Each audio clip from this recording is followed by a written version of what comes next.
मुगल सल्तनत की वो सबसे शक्तिशाली रानियां जिनकी उंगली पर नाचता था मुगल सल्तनत। जी हाँ, आपको बता दें, मुगल साम्राज्य के इतिहास में सबसे शक्तिशाली और प्रभावशाली महिलाओं में सम्राट जहांगीर और पत्नी नूरजहां शामिल है। वो राजनीतिक रूप से चतुर तो थी ही, उन्होंने अपने नाम पर सिक्के भी जारी किए। आपको बता दें, बादशाह अकबर की बेगम और जहांगीर की मां मरियम उज़ ज़मानी यानी जोधा को इतिहास की सबसे शक्तिशाली रानियों में भी गिना जाता था। राजाओं और मुगलों के बीच समझौते में जोधा अहम भूमिका भी वहन करती थी। आपको बता दें, हाजी बेगम के नाम से मशहूर हमीदा अकबर की मां और सम्राट हुमायूं की पत्नी थी। कहा जाता है कि उनके बात टालने की हिमाकत किसी में भी नहीं थी।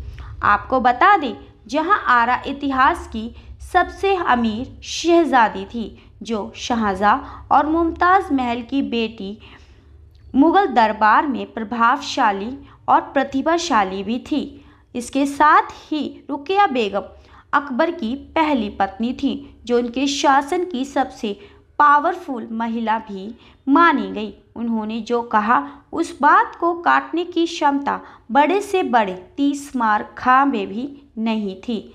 इसके साथ ही रज़िया सुल्तान 13वीं शताब्दी में सिंहासन पर बैठी थी। उन्हें उनकी साहस और प्रशासनिक क्षमताओं के लिए भी जाना जाता है।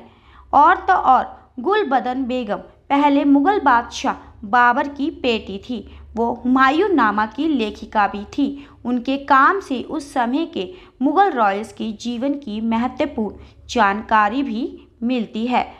इसके साथ ही बादशाह शाहजहां की बेगम मुमताज़ वही औरत थी जिनकी याद में आगरा का ताजमहल बनाया गया है।